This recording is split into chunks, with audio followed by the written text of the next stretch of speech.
De fet, ha sigut un problema de previsió, però és la primera... Sí, nostra. Més aviat és culpa meva. Perquè jo, la veritat és que trobo bastant increïble que algú vingui a escoltar les coses que dic.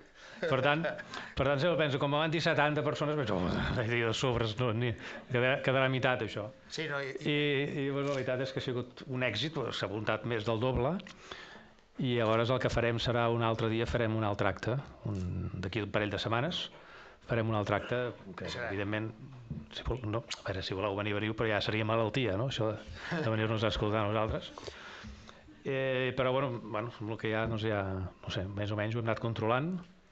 Gràcies, Xavi, no sé si el Xavi deu estar fora encara. Està fora, ja mira que entri tothom. Hem estat una mica processistes perquè no hem preparat res. Però això assegura l'èxit, per això. Els tios no van preparar res, però no els hi ha anat malament, amb ells. No hem preparat res, hem previst la sala correcta, vull dir, això pot ser un desastre absolut. En fi, esperem un minutet o què? Sí, perquè entri tothom. Un minut. De fet, ja crec que és l'hora, no?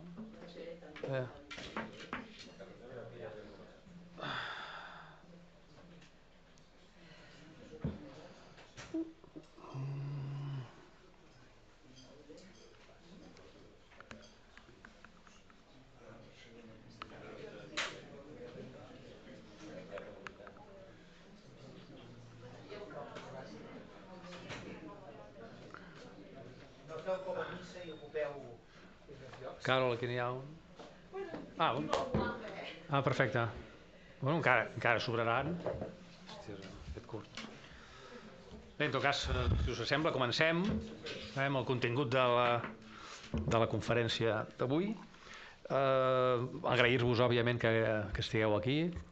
Agrair a la gent que ens escoltarà, suposo que la gravació d'aquest acte, que es gravarà, per tant, si heu de dir alguna cosa molt inconvenient, no ho digueu massa fort perquè es gravarà. Agrair a les persones que han col·laborat, agrair a l'Ateneu. Va ser culpa nostra que no vam preveure més espectadors per entendre'ns i el que era la sala més gran ja estava ocupada, per tant, que és la sala de dalt, que l'haguéssim omplert, però en fi, en tot cas agrair que ens acullin a la seva seu. I, en fi, comencem, si voleu. Suposo que heu vingut a veure o a escoltar el que és això de Cassandra. Imagino que tots teniu algun input a través de les xarxes. El Josep Rossell és el Josep Rossell, ja ens coneixeu, jo soc el Lluís Gibert. I, en fi, abans d'entrar en el contingut de què és Cassandra, hem quedat que potser faríem una petita introducció de quina és la situació política o jurídica política actual, no? Em sembla interessant perquè explica una mica per què sorgeix Cassandra, no? I després explicarem per què sorgeix, però aquest context és important, no? El context polític actual i jurídic actual, evidentment, nosaltres el referenciem al 1 d'octubre, que és el dia en què hi ha un referèndum d'autodeterminació a aquest país i que va més enllà d'un referèndum purament simbòlic, sinó que és un referèndum que entenem que té conseqüències jurídiques evidents. Aquest referèndum, recordem que el que ve a fer és ratificar les lleis aprovades al Parlament els dies 6 i 7 de setembre, com ja sabeu. Potser és molt reiteratiu això que dic, però hi ha conceptes dels que diré que a vegades quan els expliques a la gent pensa, hòstia, no hi havia pensat en això, i a mi em sembla fonamental, no? És a dir, el que fa el referèndum del 1 d'octubre és aprovar aquestes lleis que són la veritable declaració unilateral d'independència. Al 6 i 7 hi ha un Parlament que declara la independència, diu que a partir d'ara ja no apliquem més les lleis espanyoles i a partir d'ara aplicarem les lleis de transició, que són lleis pròpies del país. I aquestes lleis s'aproven a través d'un referèndum, que és la manera de, diguem-ne, donar-li legitimitat totalment democràtica a una llei, molt més que la representativitat que té un Parlament, un referèndum. Ja sabem com va acabar. El que fa el referèndum, en tot cas, i per mi és la peça fonamental, el que fa és trencar amb la Constitució espanyola. És a dir, aquí s'aplicava el règim constitucional de l'any 78. I tingueu en compte una cosa, a efectes de valorar i analitzar la legitimitat de les lleis que hi havia aquí, a través d'aquesta Constitució, tingueu en compte que la Constitució la van aprovar també en referèndum. I en aquella generació també entenc que hi havia una qüestió de... Era un referèndum sota les armes d'una dictadura i tot això ho entenc. Però a efectes, diguem-ne, de legitimació internacional, el referèndum va ser perfectament vàlid. Per tant, la Constitució espanyola ens entra aquí, a Catalunya, i acaba, diguem-ne, arrasa amb tot des del punt de vista jurídic, arrasa amb tot l'altre. El que t'estan dient, mira, senyors catalans, a partir d'ara, si voleu, diguem-ne, persistir o sobreviure com a entitat nacional o com a grup, diguem-ne, com a grup nacional, com que ells no ho reconeixen, no volia dir-ho, però és així. Si voleu sobreviure, heu de sobreviure dintre del marc constitucional espanyol, dintre del marc autonòmic espanyol. I això és un punt molt important pel que explicarem de Cassandra. A partir d'aquí, què es fa? Tornen a instaurar la Constitució del 78 i la tornen a instal·lar a través del 155, que en principi no hauria de ser aplicable perquè és una llei que ja no se'ns hauria d'aplicar. O sigui, la Constitució del 155 és com si apliquéssim la Constitució francesa o la Constitució italiana. A Catalunya això no hauria de tenir vigència, però bueno, evidentment és el seu instrument, l'instrument que ells utilitzen, i la cosa va com va, ja ho sabeu. Els d'aquí, diguem-ne, els polítics d'aquí, que aquí és el moment en què hi ha el trencament, els polítics d'aquí accepten la instauració de nou de la Constitució. Es tracta d'una rendició, es tracta de no sé si ha passat mai a la història, suposo que sí, ara no tinc les dades, però és la primera vegada que un estat sobirà cedeix la sobirania de nou a l'estat, diguem-ne, repressor. O sigui, a tu te la poden prendre, per entendre'ns, no? O sigui, poden venir aquí i fotre 4 tiros i prendre la sobirania, però és que aquí pràcticament els hi vam tornar a regalar, per entendre'ns, perquè ja vam renunciar a continuar amb la legalitat vigent. Aquest és el concepte que a mi m'interessava posar damunt de la taula. Per què això afecta a Cassandra? Doncs afecta a Cassandra per un motiu. És a dir, en el moment en què nosaltres... afecta sobretot en referència a l'autoconsideració de subjectes de dret.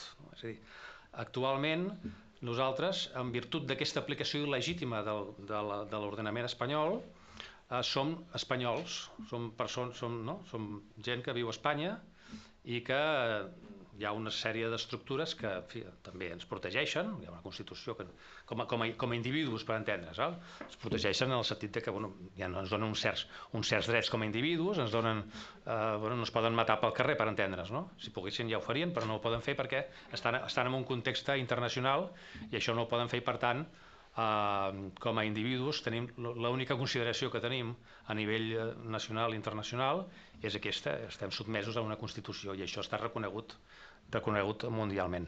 Però això ens garanteix la supervivència com a poble? I aquesta és la gran pregunta. No. És a dir, avui en dia, tal com estem, primer hem de recordar que a l'octubre, o als fets d'octubre del 2017, els propis espanyols se carreguen la seva pròpia Constitució a través de, per exemple, això és una mica llarg d'explicar, però bueno, a través de la jurisdiccionalitat del Tribunal Constitucional. Ells es carreguen el Tribunal Constitucional com a òrgan de control de les lleis constitucionals o no, i li doten la capacitat de ser un òrgan jurisdiccional, cosa que la Constitució no preveu. Això què vol dir? Vol dir que en aquell moment, si tu desobeies el Constitucional, et podien, diguem-ne, interpel·lar com a autor d'un delicte de desobediència. Això passa en aquell moment, cosa que no havia passat mai ni podia passar, perquè el Tribunal Constitucional no és un organisme judicial, no ho és. Però ells s'ho salten per la torera, perquè, clar, evidentment era l'única manera que tenien d'anar controlant que el referèndum es pogués realitzar. Fan altres coses, i ara no les explicarem aquí perquè les sabem tots. Però el que ens demostra això és que quan hi ha un dret col·lectiu català que està en discussió, els espanyols no ens el garantiran. Això és bastant evident, no? I per tant, com que els espanyols no ens garanteixen els drets col·lectius com a catalans, ens garanteixen un cert dret individual com a persones que vivim a Catalunya, però no com a col·lectius, nosaltres el que entenem és que la forma de sortir d'aquest marc és la de considerar-nos com a minoria nacional. És a dir, Després, en tot cas, ja entrarem en el tema de les minories nacionals, que és un tema llarg, ampli, i ja et donaré la paraula, però perquè entengueu el concepte, per tal de sortir d'aquesta cotilla espanyola, que és il·legítima, per lo que ja us ho he dit, nosaltres plantegem la possibilitat de dir no, nosaltres no som sols espanyols que requerim d'una protecció individual, sinó que també som una nació i que com a nació minoritària o minoritzada també tenim drets, a nivell internacional sobretot. I aquests drets els volem fer valdre. I aquesta és una de les idees que seran el fil conductor de Cassandra, no? Fins que bàsicament el que volem en Cassandra és això, no? És posar damunt de la taula l'evidència que som una nació i que aquesta nació requereix de protecció jurídica. Evidentment, som advocats, nosaltres anem als tribunals, això no té res a veure amb la política. La política també ho podria fer, això, però no ho fa. Per tant, nosaltres, com que som advocats, creiem que aquest camí es pot recórrer perfectament, i ara us explicarem potser una mica més detall, no? Sí, no, que Cassandra neix perquè hi havia un espai buit. Neix una mica de la iniciativa de diversos advocats, però bàsicament les persones que hem donat visibilitat som en Lluís i jo, però tenim gent inclús a nivell internacional. Agafant el fil del que ha dit el meu company, Espanya no pinta res amb tota aquesta equació. La independència només depèn de Catalunya. Quan Franco mor al llit, Europa imposa, perquè Espanya pugui entrar dintre del que llavors era el mercat comú i dintre tot el món europeu, imposa dues condicions. Una, que es faci un referèndum sobre la monarquia o república, que no es va fer perquè el perdien, van introduir la Constitució espanyola com a forma d'estat, això ho va explicar, se li va escapar en el Suárez, em sembla, en un programa de la Victoria Priego que surt bastant per les xarxes, i donar un reconeixement a les minories nacionals catalana i basca, sobretot perquè els bascos tenien molt bona relació amb qui llavors era el cap d'estat francès, Giscard d'Estaing, amb el propi papa Pau VI, i per tant, quan nosaltres parlem de minoria nacional, parlem de nació. El problema que hi ha és que, a diferència dels bascos, aquí es va votar la Constitució i es va votar un cos estatutari. I això fa que sigui molt difícil de vendre fora tot el tema dels drets històrics, perquè el que digui la premsa espanyola i el que digui el govern espanyol i el que digui el cap d'estat espanyol no té cap importància. Catalunya serà independent en funció de com ho vegi el món, perquè només de veure un mapa i de veure on està situat Catalunya geopolíticament i geogràficament, la independència és molt factible pel lloc on estem situat. Catalunya no és, quan diem a vegades al Twitter que no és res nullius, volem dir que Catalunya no és una illa perduda allà a Tasmània. Catalunya està situada en un context, té unes empreses molt importants, té una base social molt important. Mireu, jo sempre dic que no hi ha cap nació europea que el dia 1 d'octubre hagués pogut votar amb les condicions que es va votar. Quan a vegades els catalans ens diuen allò que són covardones, això és mentida. Els espanyols no haguessin votat si els haguessin anat a pagar la seva pròpia policia. Per tant, no hi ha cap poble que hagi fet, jo crec que d'aquí uns anys s'estudiarà, el dia 1 d'octubre és el moviment, a banda de ser un referèndum d'autodeterminació vàlid, és el moviment més important d'ençà l'any 45 en un context europeu. No som conscients encara del que vam arribar a fer. El que passa, que allò que us he dit abans, no hem preparat res, no és que no haguessin preparat res els nostres representants, és que des del primer moment varen intentar fer una catxa, un embat a l'Estat. I això, doncs, hi ha moltíssimes coses que ho veuen. Des del dia 20 d'octubre, quan observes que a la conselleria hi va gent amb càrrecs polítics i diputats perquè la gent marxessin d'allà, perquè la comissió judicial pogués acabar la seva feina, quan veus tot això i te n'adones que un dels elements, perquè el referèndum d'autodeterminació, com ha explicat molt bé Lluís Gibert, per primera vegada Espanya surt de l'àmbit de la Constitució i de l'Estatut. És un referèndum vàlid, que a més hi ha una sentència del Tribunal de Justícia de la Unió Europea que parla d'un referèndum. Hi ha moltes sentències de jutges espanyols on parlen del referèndum, és a dir, utilitzen la paraula referèndum, no utilitzen la paraula ni botifarrèndum, ni un moviment, ni utilitzen tampoc la paraula de que va ser un acte de protesta, no, utilitzen la paraula referèndum, i el referèndum el que fa és que, primera vegada, com ha explicat en Lluís, sortim de la Constitució. És un referèndum fet amb lleis pròpies. Les lleis del 6 i 7 el que donaven era 48 hores, era una DUI de facto. El dia 6 i 7 el Parlament de Catalunya va proclamar la independència de Catalunya i restava únicament per ratificar-la que estés sotmesa a un referèndum i deia si els resultats dels vots afirmatius són superiors, el resultat del sí és superior al resultat del no, el govern convocarà al Parlament i en 48 hores proclamarà la declaració d'independència i demanarà reconeixements internacionals. Què fa el govern prèviament a no demanar reconeixements, a convocar una vaga general el dia 3, quan el que s'havia d'haver fet era convocar el Parlament de Catalunya per implementar el resultat del referèndum que era vàlid. Ja comencen a fer-lo descarrilar molt abans. Per exemple, la sindicatura. La sindicatura era la junta electoral del referèndum que havia de validar els resultats i donar una pàtina internacional al mateix. Van anar a buscar síndics quan res no impedia anar a buscar síndics d'Andorra, que hi havia algun jurista important que s'hi havia prestat, de Suïssa, de molts països, fins i tot de la Catalunya Nord. No van anar a buscar això, van anar a buscar síndics d'aquí disposats a dimitir a la primera multa. I efectivament va dimitir la sindicatura i per tant es va fer el referèndum sense sindicatura. Però malgrat tot, malgrat fer el referèndum sense sindicatura, el referèndum va ser vàlid. Va ser vàlid perquè, primer de tot, es va fer amb un cens propi, tots els que heu estat a les taules ja sabeu com va funcionar, amb més garanties que qualsevol eleccions. Es demanava, en fi, hi havia molta gent que volia votar i no van poder votar. Ho vam viure en primera persona. Per tant, el referèndum és totalment vàlid, però el que legitima de debò el resultat del referèndum és la resposta espanyola. Ahir Alfredo de Zayas va fer un article explicant-ho, una cosa que nosaltres fa molt temps que anem dient. La resposta espanyola legitima el resultat i legitima el referèndum, perquè ens està dient que nosaltres no estem considerats com a persones dintre l'estat espanyol i que, per tant en quant som una nació, tenim dret a organitzar-nos com a tal. Per tant, Cassandra el que fa és dir, nosaltres agafem el relleu de l'1 d'octubre. Per què? Perquè, jurídic, evidentment, però per què no l'ha agafat ningú el relleu de l'1 d'octubre? Perquè el que no pots fer, jo reconec que vaig ser dels que vaig caure al parany, però el que no pots fer, en Lluís m'ho va fer veure, ell no hi va caure, el que no pots fer, d'alguna manera, és, un cop has proclamat, has fet un referèndum d'autodeterminació fora de l'àmbit espanyol, tornar a situar-te dintre del marc espanyol.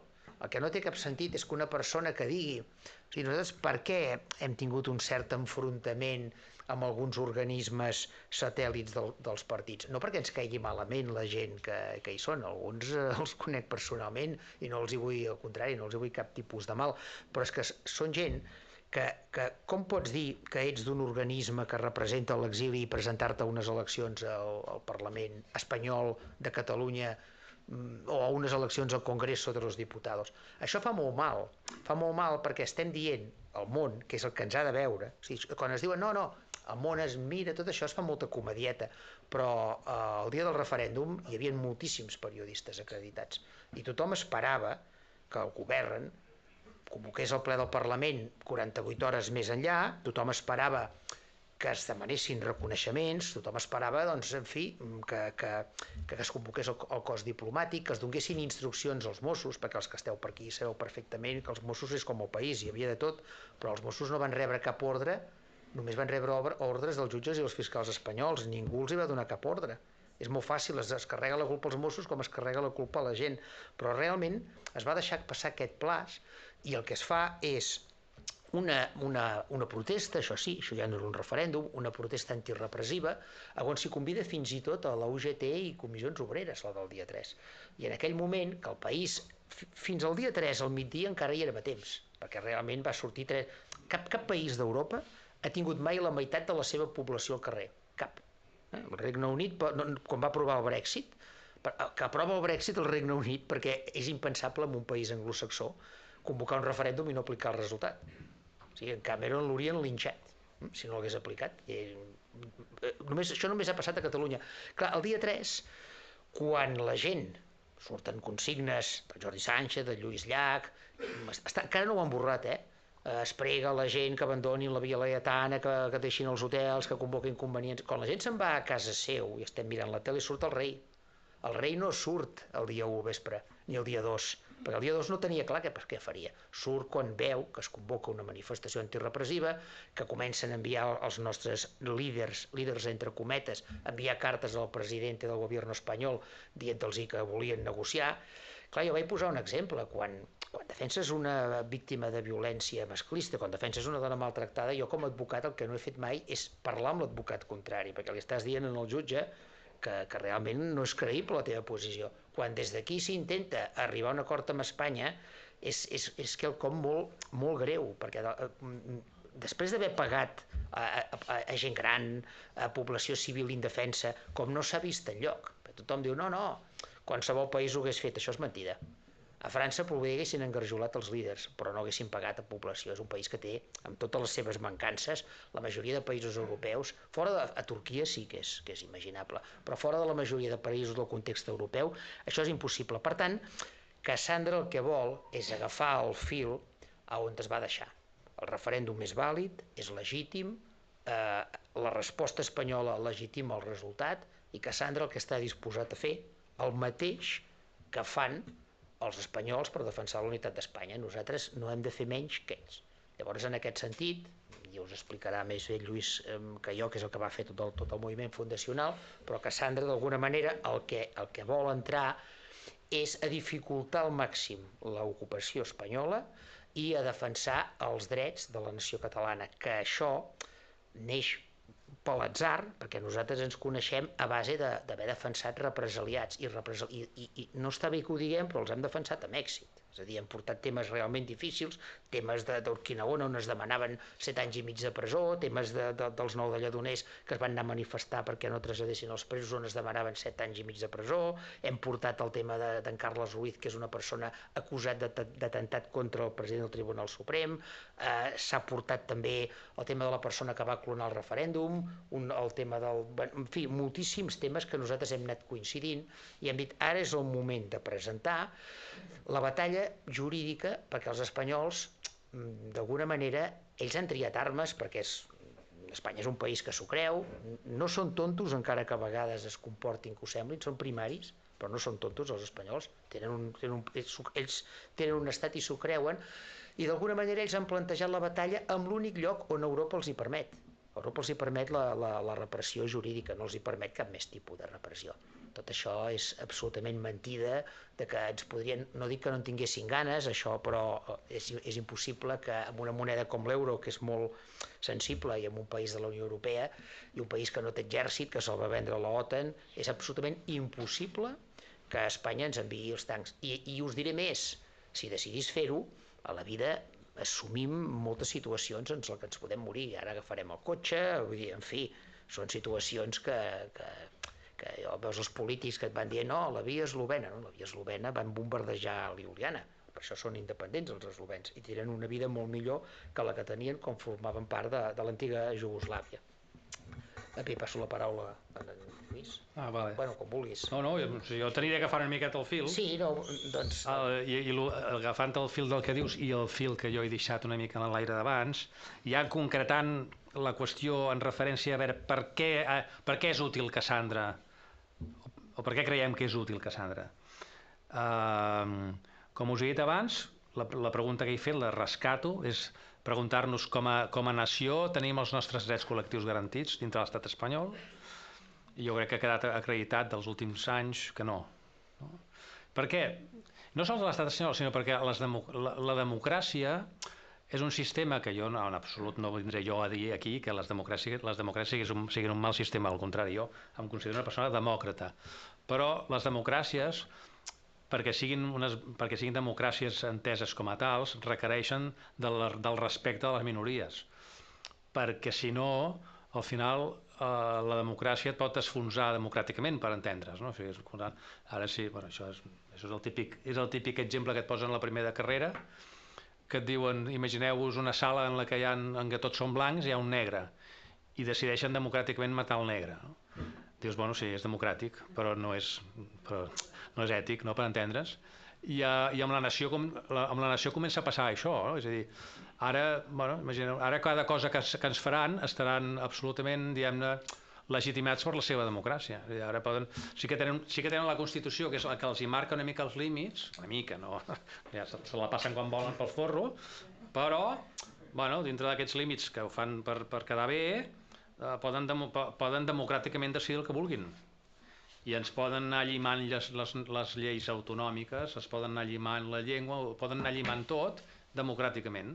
És que nosaltres, i fins i tot des del punt de vista del poder polític, és que no tindrem mai poder polític ja. És a dir, a part de que el poder polític autonomista és un poder molt limitat i, com he dit abans, des del meu punt de vista actualment és il·legítim, però és que a part d'això la nació en si, diguem-ne demogràficament, cada vegada som menys, per entendre's, no? Llavors, en aquest context, què hem de fer? Hem de continuar pensant que la democràcia ens salvarà? Home, doncs no, perquè és que o ens defensem d'altres maneres o això serà difícil. Llavors, per tant, home, a veure, un pot pensar si ens podem defensar pagant tiros. Bueno, sí, però a veure, en principi pagant tiros, si no en tenim de pistoles, per entendre's, almenys jo a casa no en tinc. Per tant, que això serà complicat, no?, en aquest sentit, i per tant, com deia abans el Josep, una de les coses que ha fet l'estat espanyol és baixar diguem-ne, el fang de la lluita jurídica, no? Ells el 1 d'octubre tot el sistema repressiu l'executen a través dels jutjats. I això ens dona un marge, perquè els jutjats són sistemes que en certa manera ells també, els jutjats tenen, diguem-ne, uns límits marcats pel seu propi sistema i marcats també pels sistemes, diguem-ne, superiors, que en aquest cas són els tribunals europeus. Llavors, dins d'aquests límits, segons què no poden fer els jutjats, per entendre's, no? Llavors, per tant, de la mateixa manera que ells utilitzen el sistema judicial per atacar-nos, nosaltres també podem utilitzar el sistema judicial per atacar-los amb ells. I tant que el podem utilitzar, que sabem com fer-ho. I això és una manera de defensar la nació. És una manera en la que tu els hi dius, escolteu, això no ho podeu fer perquè les vostres pròpies normes no ho permeten. I si us extralimiteu de les vostres normes, anirem més amunt. I algú us pararà els peus. Ja sabem que l'executivitat de les normes europees, dels tribunals europeus, és la que és, hi ha uns certs límits, ja ho sabem, però existeix aquesta possibilitat. Tenim aquest cert poder. I aquest poder, a més, no l'està exercint ningú. Perdó, una cosa, un parèntesi que em sembla interessant. És una via que també introdueixen els propis espanyols. És a dir, aquí el que es tracta és d'aprofitar les seves vulnerabilitats. Què vull dir amb això? Si recordeu, després del 1 d'octubre, nosaltres hem defensat a molta gent en aquest àmbit, els espanyols comencen a instar procediments per delictes d'odi contra persones que se suposa que odien els espanyols i obren procediments de delictes d'odi, i obrir un procediment no és una cosa tonta, per entendre's, perquè quan aneu als calabossos a veure la gent, això no és tonto. Ni que aquella persona tu sàpigues que està allí injustament, però està allí. I per tant, és el que diem el lawfare. El lawfare és la utilització d'una forma excessiva de la pròpia norma a fi efecte de reprimir algú, no? I això els espanyols ho van fer d'una forma a abast àmplia amb el delicte d'odi. Quan no podien aplicar el delicte d'odi contra els catalans, perquè el delicte d'odi, en principi, així ràpidament, el delicte d'odi és un delicte que el que intenta és protegir les minories racials, ètniques, lingüístiques, etc. Per tant, nosaltres com podem cometre un delicte d'odi contra una majoria si nosaltres som la minoria, no? O contra la policia. Bueno, clar, per exemple, jo vaig defensar amb un que no va voler que el seu taller o un gimnàs que van dir que no volien que anés la policia. Això tot just després del 1 d'octubre. Penseu que a Reus hi havia les policies en un hotel i després, clar, anaven al gimnàs i anaven allí, van estar un munt de temps i, clar, després del 1 d'octubre la gent va dir no, aquí no vingueu més, no? Amb això van instar procediments de delicte d'odi contra aquestes persones. Que la policia no és un grup, diguem-ne, discriminable. La policia ja té els seus sistemes que, a més, la policia té una especial protecció, per entendre's, jurídicament, no? Tu, un policia, jo li puc pagar qualsevol i això té una causa penal, té una penalitat, però si pego un policia tindré molta més penalitat. És a dir, policia ja té més protecció, en canvi, van començar a obrir la porta als delictes d'odi contra policies, contra altres, contra els col·lectius, no? Quan dius, bueno, perdona, perquè aquí les minories som nosaltres, no? I això és un tema d'autoconsciència també, perquè jo crec que el català ha assumit durant tots aquests anys, ja fa molts anys, ha assumit que nosaltres ens poden insultar i ens poden dir de tot. Ja està, i no passa res, no? I ho tenim una miqueta com interioritzat, no? I no posaré exemples perquè n'hi ha cada setmana. Cada setmana ens diuen de tot un o l'altre, o si som no sé què, o si ens volen morts, i això passa contínuament. I aquí ho acceptem, ja està, perquè se suposa que som catalans i que ja estem aquí per rebre. Doncs no, perquè si ells obren la porta al delicte d'odi quan no la poden obrir, cony, obrem-la nosaltres, que la podem obrir, perquè nosaltres sí que som col·lectiu, diguem-ne, minoritzat, i per tant, és a dir, l'altre dia li dèiem, jo puc dir obertament puta Espanya, però cuidado que ho digui un espanyol puta Catalunya, és que és diferent. I això és una cosa que hem de començar a entendre, i els espanyols també han de començar a entendre-ho, perquè si no ens arrasaran, que és el que estan fent. Passa amb el tema de la medicina, dels metges que no t'atenen el teu propi idioma. Collons, és que això és un delicte d'odi, i a més això està perfectament tipificat, és a dir, negar-te un servei. Vosaltres feu un exercici molt fàcil, que no sé si cal, però que és el tema de vosaltres canvieu català per jueu o negre, no? És a dir, quan diuen alguna cosa contra el català, canvieu català per jueu o per negre i veureu clarament que allò és un delicte. I el senyor Vinícius, quan li diuen negre, ràpidament és a la policia detenint a 3 persones i a més condemnades. Sí. I és un delicte d'odi. Una altra cosa és que el Vinícius s'ho mereixi més o menys, però és un delicte d'odi. I això nosaltres ho hem d'explotar per defensar la nació. És el que us he dit abans. Si no ens defensem i ens anem carregant d'aquesta motxilla del martiri, doncs molt bé, està bé, ens anem carregant amb això, però acabarem arrasats, perquè ens tiraran de tot. A sobre, això pot acabar, perquè aquestes coses acostumen a acabar en què després hi ha actes de violència, actes de... En fi, tot això va augmentant, va increixendo, a mesura que la societat, diguem-ne, va evolucionant, i aquesta carta blanca per anar contra un col·lectiu, al final, acabarà malament. I, per tant, en aquest sentit, Cassandra, ens plantegem, en aquest cas, i per això, pel tema de la minoria nacional, que també podem entrar-hi més, jo sé que és un concepte controvertit, el concepte minoria nacional. En tot cas ja en parlarem. Sí. Però per nosaltres és un concepte jurídic. O sigui, nosaltres no anem a les eleccions. Nosaltres no ens presentem a unes eleccions dient que som minoria nacional. Nosaltres no som polítics, nosaltres som juristes. Per tant, el concepte de minoria nacional ens serveix jurídicament, perquè a nivell internacional està reconegut, per això l'utilitzem. Però, minoria nacional vol dir nació, evidentment. Sí, Josep. No, doncs, aviam, el dia 1 d'octubre és probablement l'oportunitat més clara d'independència que ha tingut mai Catalunya d'ençà 1714. Les porres espanyoles ens van deixar la porteria buida. Només calia xutar. El dia 1 només calia aguantar. Vam estar molt més a prop del que ens pensem, perquè la resposta espanyola legitimava el resultat. Això a Europa no li va agradar. Hem passat a l'extrem, amb el preprocés, doncs que ens semblava que Europa ens havia de reconèixer, que tots els gurús i tota la gent dels fils màgics, que semblava que vindria la independència amb una sentència, però ni una cosa ni l'altra.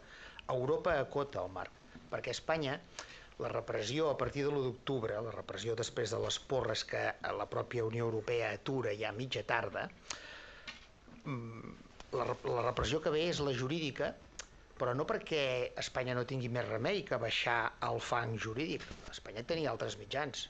Espanya hagués pogut muntar un gal. Això Europa no ho pot fer-ho per la situació, pel moment que està, perquè els coneixen, perquè a Catalunya el moviment és molt majoritari, però pensem que Espanya, quan et parlen del GAL com si haguessin set uns mercenaris de Marbella, el GAL ja era l'Estat, i ho dic perquè em gravin. El GAL era el ministre d'Interior, el secretari d'Interior, l'altre ministre, i quan parlo de l'Estat parlo de més amunt. Per tant, això Espanya no pot muntar.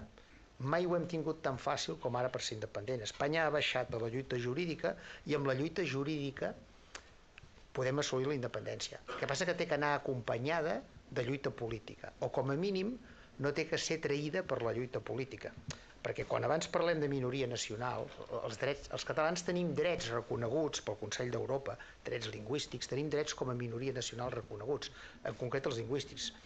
Per què? Perquè era el tracte que el Reino d'Espanya va fer amb la Unió Europea per poder entrar dintre del consens europeu, dintre del que era el mercat comú. I la mini-autonomia que tenim és el blindatge jurídic que Espanya dona per dir no, és que els catalans i els bascos ja tenen un tractament com a minoria nacional, com a nació dintre d'Espanya. Per això la Constitució parlava de nacionalitats. El que passa és que els espanyols ho van diluir tot, amb que al final la regió de Múrcia també per ells és una autonomia, però no és una nacionalitat. Les nacionalitats diguem-ne no s'apliquen a grups humans, sinó un club de petanca també podria tenir dret a l'autodeterminació. Per tenir dret a l'autodeterminació has de ser una nació i per això es vol encarregar la nació, que per nosaltres és equivalent a la minoria nacional. Per això que d'alguna manera el més dolent que fan els polítics, el pitjor que s'està fent, la classe política, no els polítics, els que estan a les institucions, perquè la política és una professió molt digna, jo mai criticaré els polítics. Jo me'n recordo una entrevista que li van fer al Pere Casaldàliga, que li van demanar vostè, don Pedro, perquè ja li deien així al Brasil, com és que no es presenta a la política i no fa política? Diu, jo faig política cada dia des de São Paulo. Per tant, la política és quelcom molt noble. Però el que no podem fer nosaltres és fer política al Congreso, al Senado i al Parlament de Catalunya, perquè si com a catalans estem integrats dintre del sistema i fins i tot demanem poder parlar català, i si com a súbdits del rei d'Espanya nosaltres demanem que el català sigui reconegut al Parlament Europeu, això és un tret al peu.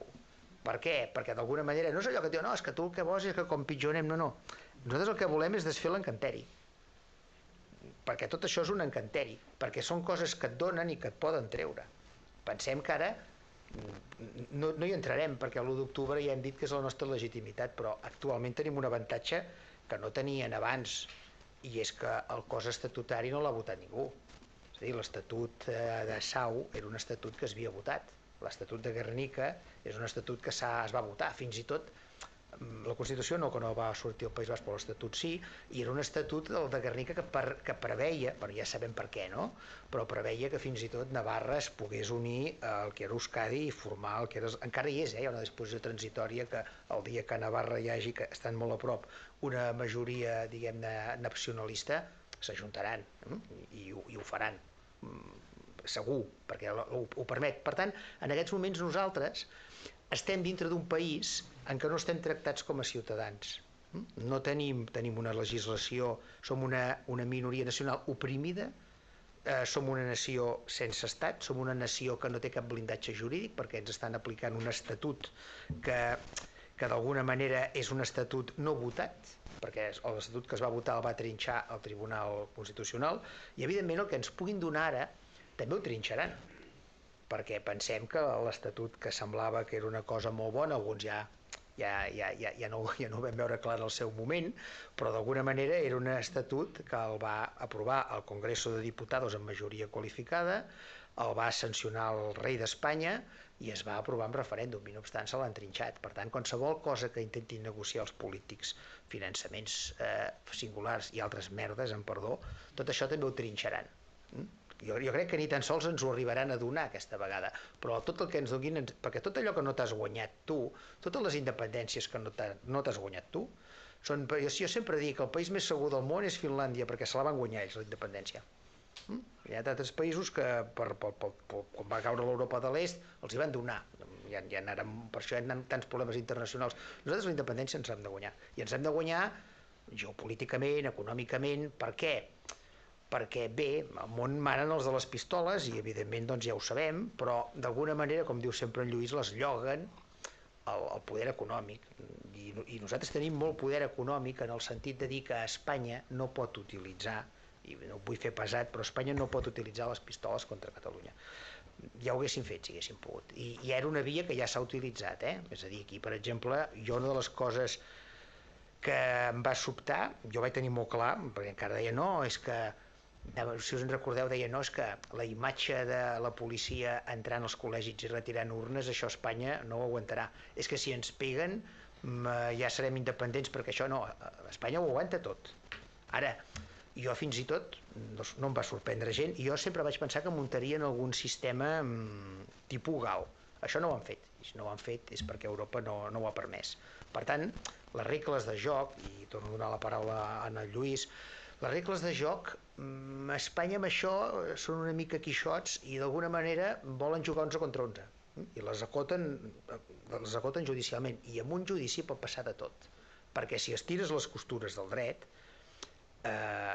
no tots els jutges espanyols estan disposats a prevaricar. Jo sempre he dit que si els polítics del govern que va ser jutjat a Madrid amb un judici totalment injust pel procés haguessin declarat en català, el Marchena no els hagués tallat el micro amb un judici gravat, perquè si li talles el micro a una persona li estàs negant el dret de declarar, i això Estrasburg ho hagués aturat immediatament amb gent a la presó. El tribunal s'ha pronunciat, jo vaig estar parlant amb persones que havien estat al tribunal d'aquest tema, el tribunal s'ha pronunciat quan una persona està en una presó i se li vulneren els drets. Però esclar, si tu dius i acabes declarant en castellà perquè el saps, automàticament tots els polítics del procés van poder ser escoltats pel tribunal. No hi ha indefensió amb això. Han tingut indefensió amb altres coses. Evidentment han tingut indefensió perquè és un judici que d'instància única. El Tribunal Constitucional no és un tribunal d'apel·lació com l'han convertit i us ha explicat molt bé Lluís. El Tribunal Constitucional és un tribunal que l'única cosa pot és dir si s'han garantit o no els drets. Per tant, la sentència del procés, el Tribunal d'Estrasburg la trinxarà claríssimament, i serà una sentència perquè és un nyap jurídic, i qualsevol organisme internacional neutral que hi entri, com el Tribunal d'Estrasburg, malgrat que ha canviat molt i que ja no és el que era fa 10 anys, perquè doncs, la jutge espanyola és l'Elósegui, i el jutge espanyol que hi havia abans era el López Guerra, perquè hi havia de jutge en Casa de Vall d'Andorrà, era un tribunal molt garantista, i ara ho és molt poc, però malgrat això trinxarà el judici del procés. I això és el que hi ha al Consell d'Europa, amb aquella sessió on diu que s'ha de deixar de perseguir la dissidència, s'ha de deixar de pagar catalans, tot això, el Pedro Sánchez pren nota, i el que fa és primer els indults i després l'amnistia, per desmarcar-se de les conseqüències de les condemnes del Tribunal d'Estrasburg. I quan el Tribunal d'Estrasburg digui aquesta sentència no és vàlida bàsicament, doncs perquè no han tingut dret a una segona instància, perquè ha estat una instància única, sense possibilitat de recórrer a la sentència, perquè neix ferma. Quan surt la sentència ja no poden fer cap recurs, perquè a més es processa gent que no eren ni diputats, i els processa el Tribunal Suprem, i els processen per un delicte de rebel·lió que al final s'acaba convertint en un delicte de sedició que s'acaba despenalitzant, i perquè l'organisme competent per jutjar la sedició, com ho vam veure amb el major Trapero, era l'Audiència Nacional i no el Tribunal Suprem, i perquè a més el Tribunal Suprem hi ha juristes que saben molt dret, però saben resoldre recursos de cassació, no saben instruir. Espanya només ha fet 2 judicis al Tribunal Suprem, bueno, 3 amb el nostre, però el de Casado, però només n'ha fet 2, que va ser el 23F i el judici del procés. Són magistrats, per fer-vos un símil, són generals d'estat major, que saben dissenyar una estratègia, però no saben desembarcar a la platja d'Omaha. Això ho sap fer un jutge de l'Audiència Nacional, o sap fer un jutge de l'Audiència Provincial o d'un jutjat central d'instrucció. Per tant, totes aquestes oportunitats no s'han aprofitat. I l'amnistia és quan li diguin a Espanya com penses reparar això que has fet amb aquesta gent? Ja ho he reparat, hem fet una amnistia. Hem derogat la sedició, ja no està al Codi Penal. Ja ens hem reformat. Ja no som aquella Espanya dolenta que eren els jutges franquistes. Ara som molt millors. Ja ens hem reformat. Els hem indultat, i a més, amb tota la caverna en contra, i hem fet una amnistia, i si us llegiu l'amnistia, perquè diuen, no, és que perquè ja esteu tan enfadats amb l'amnistia, és que nosaltres sabem llegir. I l'amnistia diu clarament que és para la reconciliació i la normalització de Catalunya. Això és el que diu l'article, és a dir, per tant, jo no em vull normalitzar dintre Espanya. Lluís Gibert i jo, entre la submissió i la normalització i el conflicte, triarem el conflicte, perquè a més té menys riscos triar el conflicte. En Espanya de genolls et piquen més fort. Per tant, no ens normalitzarem i no ho farem. El que passa és que tenim en contra una classe política que ha decidit passar pàgina i que d'alguna manera, doncs, hi vaig sentir, vaig llegir una entrevista que deia en Mas Colell, que clar, que imaginem-nos, si un acadèmic del seu prestigi diu no, nosaltres hem d'esperar 30 anys perquè hem d'actuar dintre d'Espanya, perquè Catalunya té que tornar a ser pròspera. Però pròspera per què? Si Catalunya ja és un país pròsper. Catalunya no és pròsper per l'espoli espanyol, res més. Per això nosaltres fugim d'alguns tipus de debats que ens aparten una mica. L'objectiu nostre és intentar fer escac al Regne d'Espanya per aconseguir, en termes jurídics, una situació de confrontació que ens porti a la independència. Bueno, segueixo. Això seria molt elevat, això. Com a objectiu final, vull dir. La qüestió està en que el que us deia abans, Cassandra, jo us vaig intentar convèncer que Cassandra és una bona eina, una eina necessària. Ja us he explicat abans que el que podíem fer era aprofitar les vulnerabilitats del sistema, no? Que us han dit. El sistema el circumscriu amb l'àmbit judicial, i l'àmbit judicial tenim moltes coses a dir, no? Però bueno, nosaltres som advocats que ja ens guanyem la vida, ja tenim prou mal de caps. Vigila que ens estan gravant. Per anar, sí, bueno, més o menys, no cal sense passar-se, exacte. Anem fent. I llavors dius, hòstia, ara aquests dos per què s'hi dediquen a això? A veure, per anar a posar demandes o denúncies contra uns o contra els altres, bueno, ja està bé, ens ho passem bé, però no sé si té massa sentit fer això d'una forma així de tant en tant, no? I en canvi hem decidit formalitzar-ho, no? Crear Cassandra per sistematitzar aquesta actuació, no? I per què? Doncs perquè primer entenem que és una qüestió de dignitat, és a dir, que t'estiguin insultant tot el dia, que aquí ningú digui res, a mi m'emprenya, personalment, i que a més nosaltres sabem com podem contraatacar i veiem que no ho fa ningú. Bueno, doncs al final dius, bueno, doncs fem-ho, perquè si no, escolta'm, quedarem aquí diguem-ne, no?, anorreats, no? I ningú... És que clar, vas veient tot com va funcionant, no?, com funciona la política, com funciona l'autonomisme, etc.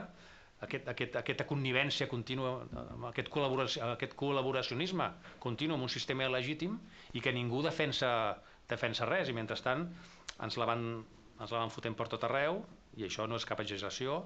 Estem treballant amb casos de recaders, és que això de recaders és una cosa que jo utilitzo molt, però no sé si d'empreses de transport que no entreguen els paquets a persones que parlen en català, el que he dit abans dels metges, no? Metges que estan sortint ara molts temes de metges que no tenen perquè no entenen el català. Bueno, ara per exemple estem analitzant l'assumpte de la senyora aquesta, o senyor, bueno, no vull ser políticament incorrecte, ella es considera una senyora, per tant aquesta senyora que es diu candidata als Oscars, que la Carla aquesta, que va fer uns tuits que són clarament catalanòfobs, clarament. Passa que hi ha un tema de prescripció que hem d'acabar d'analitzar. Bueno, totes aquestes qüestions són qüestions de dignitat, no? Una mica dius, escolta'm, potser hi haurà gent que entendrà que necessita que hi hagi algú que, en certa manera, faci que hi hagi una certa dignitat per part dels catalans. Llavors vam pensar, bueno, plantegem-ho, potser a la gent li interessa, no? Sí. Aquesta és una qüestió. Però no sols és això, també és una qüestió de defensa, evident, de defensa de la nació. És un tema de dignitat i un tema de defensa. És a dir, si no defensem el conjunt de la nació, cada vegada serem com a més individus, diguem-ne, deslocalitzats, no?, de la nostra identitat, no? I des del punt de vista jurídic, nosaltres creiem que aquesta és una bona eina, perquè en el moment en què tu reivindiques la teva dignitat, també estàs reivindicant la teva identitat, no?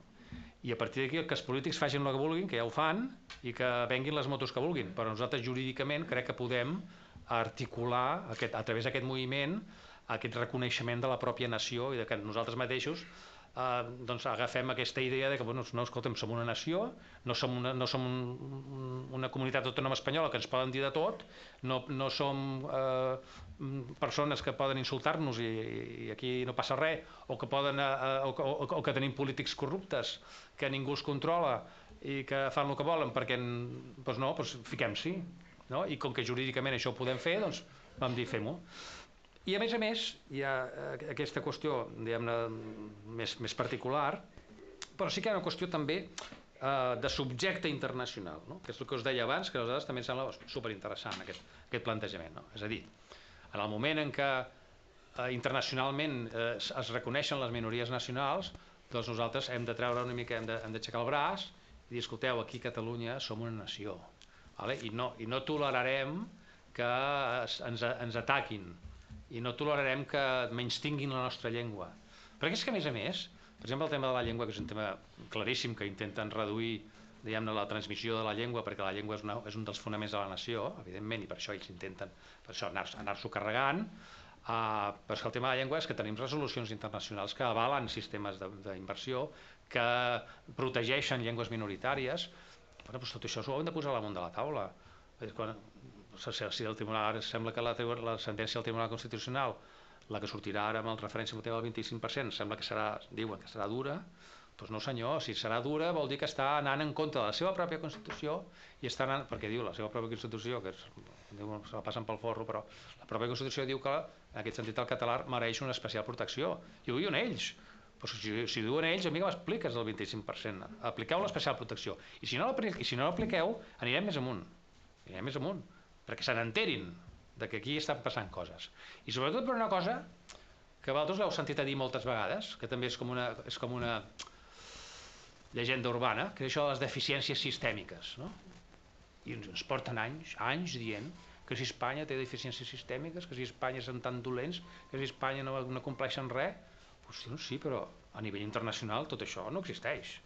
No hi ha resolucions, diguem-ne, específiques que estableixin que Espanya ha vulnerat drets fonamentals de la nació catalana. No n'hi ha. Bueno, sí, en el seu moment hi havia dels bascos, que el tema de les tortures al Marlaska, etc. Bueno, van arribar coses pel tema de la tancarem de la Boncària, però a nivell català no hi ha res. Doncs, per tant, a veure, si nosaltres considerem que s'estan trepitjant els nostres drets col·lectius, doncs això ho hem de fer arribar més amunt. Perquè és important, em dirà, bueno, per això no sé si té gaire, diguem-ne, efecte pràctic. Sí que el té. Perquè els espanyols, fixeu-vos que ells, Espanya necessita sempre caler. És a dir, al final, bueno, històricament, no m'estic inventant res, ni estic dient res que no sigui històricament constatable. Llavors, la manera d'obtenir caler, moltes vegades, dels europeus, evidentment, és que els europeus doncs diuen, escolta'm, tu te donem caler, però tu respecta això, respecta allò, respecta allò.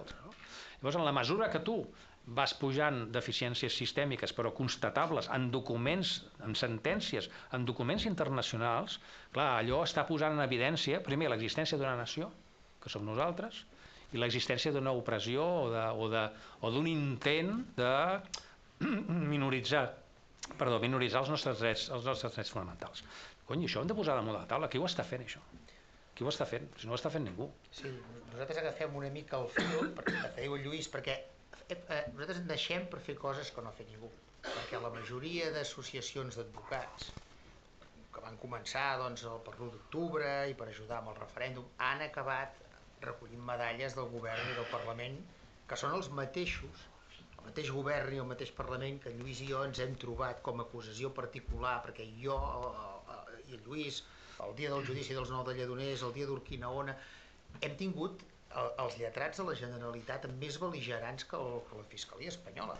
Els hi feien una mica de vigilants del gueto i d'alguna manera els hi feien la feina bruta. Feien allò que feien els romans, que primer feien passar els no me'n recordo del nom, però els feien passar primer. Per tant, nosaltres naixem perquè hi ha un buit i naixem perquè d'alguna manera ells tenen de tot. Els espanyols tenen manos límpies, tenen hazte oír, tenen hablemos espanyol, i quan hi ha un nen o qualsevol cosa que els hi sembla munten un xou, la fiscalia tira d'aquesta gent, les acusacions particulars tiren d'aquesta gent, i ells ho tenen molt ben muntat, i de seguida munten un número, i els hem trobat amb el cas dels tuitaires, doncs allà va comparèixer tothom, Vox, hazte oír, l'Associació contra la Intolerància, i nosaltres no tenim ningú que vagi al xoc i que faci això. Nosaltres no volem fer manos límpies català, com s'ha dit, perquè a mi no m'agrada. Jo quan era petit una vegada el primer col·legi era bastant, eren els nacionals del poble, era bastant franquista, però després quan vaig canviar em van dir, perquè deia, no, todas las palabras que en catalán se escriben con F, en espanyol empiezan con H, no, i el mestre em va dir, no, la gramàtica oblida't de referir-nos i mirar els espanyols. Per tant, nosaltres no farem ni un manios limpiet, ni un astioir, ni un hablemos espanyol, ni res, farem un Cassandra. Però d'alguna manera serà per contrarrestar aquesta gent, que ells la tenen, i que aquesta gent, la majoria, molts d'aquests, són funcionaris de l'Estat, són gent que per la tarda, d'alguna manera, pensem que la persona que va portar la querella i les demandes contra les consultes sobiranistes d'Arenys de Munt i d'alguns municipis era el Jorge Buixader, i l'advocada, la coordinadora de l'advocacia espanyola a Catalunya, que era la Pilar Hernández Bozal, l'Artur Mas la va fer consellera de Justícia. Perquè aquestes coses no se saben. I el tema de les deficiències sistèmiques, nosaltres en vam intentar trobar una que era molt clara. Quan nosaltres interposem la querella contra el senyor Pablo Casado per dir que als nens se'ls obliga a portar pedres, no se'ls deixa anar al lavabo si parla en castellà, i presentem la querella al Tribunal Suprem, quan l'anem a ratificar, que vam anar allà, automàticament varen portar, en aquell mateix moment, perquè en penal es pot presentar físicament, varen portar la recusació al tribunal, i quan la secretària la va veure, poc menys que, ja saben el que és, i el senyor Marchena, a nosaltres dos ens ha obert una peça separada de responsabilitat personal que no saben què fer. És una multa, en aquest sentit. No saben què fer. Una cosa, apuntaria, recusem al Suprem en referència a les deficiències sistèmiques perquè entenem que, d'acord a l'informe Greco, que és un informe a nivell d'institucions europees, entenem que com que el Tribunal Suprem és un tribunal incompetent per atendre, per jutjar la minoria, que en aquest cas els catalans, perquè hi havia una deficiència sistèmica a l'estat espanyol reconeguda internacional en referència a la renovació dels càrrecs del Tribunal Suprem, no? I per tant aquesta deficiència existia, però només a un nivell teòric, a un nivell de documents, diguem-ne, teòrics. La idea era, doncs, no, recusem i portem un document jurídic, el més amunt possible, en el que s'estableixi que realment aquella deficiència sistèmica que estava reflectida en un document, en un informe, passar-la a un document judicial i que també es reconegués en un document judicial. El que passa que ells això sabeu com ho van resoldre, això, ells? No. Ells van fer dimitir el Casado. Sí, i va decaure perquè... Clar, va decaure perquè ja no es podia...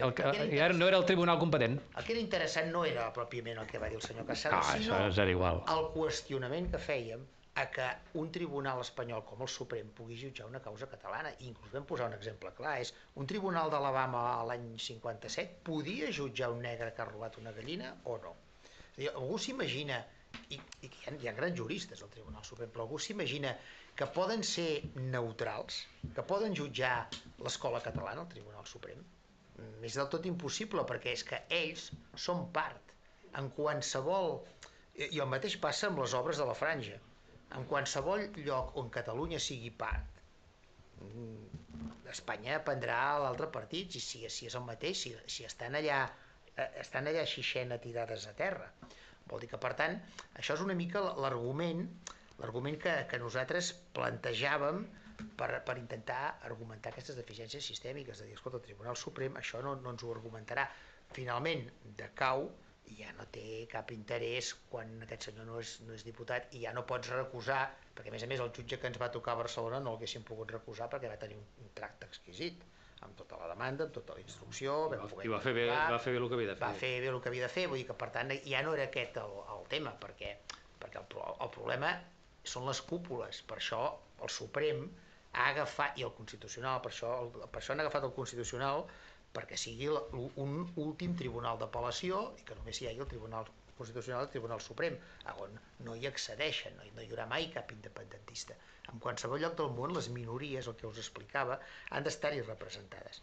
Però, per contra, sí que fem el joc als òrgans de l'Estat, perquè allà s'hi pacten pressupostos, s'hi pacten comissions, s'està a la comissió de secretos. És molt difícil explicar després al món que nosaltres som una minoria nacional oprimida quan s'està intervenint i participant d'aquest estat que teòricament és un estat que d'alguna manera ens oprimeix.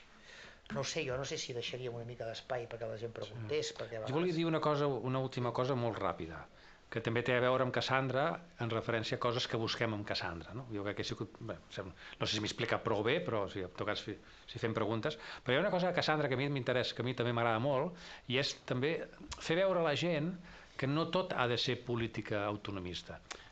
Ja us he explicat quina és la meva opinió sobre la política autonomista, en tant que jo entenc que actualment és il·legítima, no? Des del meu punt de vista. Per això nosaltres en el seu moment promovíem l'abstenció. Però això és una qüestió personal, política, cadascú pot tenir la seva opinió, podem discutir, això ja és una altra història, aquest tema. El que sí que és interessant és que tinguem present que no sols amb la política podem fer coses. La política, diguem-ne, institucional, per entendre's. Nosaltres no estem a les institucions. Utilitzem les eines que nosaltres tenim per emprendre accions que ajudin a la nació. I les utilitzem perquè som advocats des de l'àmbit jurídic. I jo penso que està començant a existir una idea per part de molta gent de que com que la política autonomista no ens resoldrà la vida, doncs buscarem sistemes de resoldre'ns la vida fora de la política autonomista. I a mi això em sembla, a veure, didàcticament sembla interessant, no? Que entenem que tots i cada un de nosaltres podem fer coses per salvar la nació, per entendre'ns, que no sols sigui anar a votar algú que al final no saps el que et farà. No? I això també és una cosa que nosaltres oferim en aquest sentit, en el sentit de dir, mira, nosaltres no ens presentarem a les eleccions, però nosaltres aquesta feina té interès, creiem que podem obtenir aquests objectius i ho farem, diguem-ne, fora de la política institucional. Perquè, clar, evidentment, no hi tinc res, com deia el Josep, contra la política institucional, però ens han demostrat fins ara que no ha sigut útil, per dir-ho de manera suau. No? Per tant, com que no ens és útil, busquem altres fórmules. I en aquest sentit, Cassandra, em sembla interessant poder plantejar el plantejament en aquest sentit, no? De treballar fora de les institucions autonòmiques. Fem un torn de preguntes, per si voleu... Una pregunta.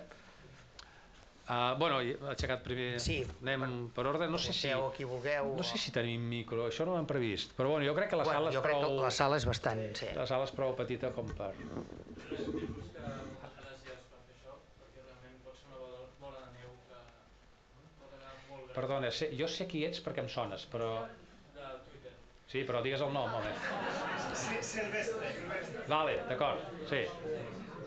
Jordi és Jordi Silvestre. David, perfecte. Molt bé. Molt bé. I res, crec que toquem les tecles que toquen. Jo volia fer aquesta intervenció perquè he de marxar ara i sort per agrair-vos la feina i parlarem segur aviat. Així que endavant i moltes gràcies. Gràcies a vosaltres. Gràcies a tu. Hi havia una paraula aquí a l'esquerra. Bueno, endavant. Sí, una mica perquè et sentim, si no. O si vols venir aquí amb el micro.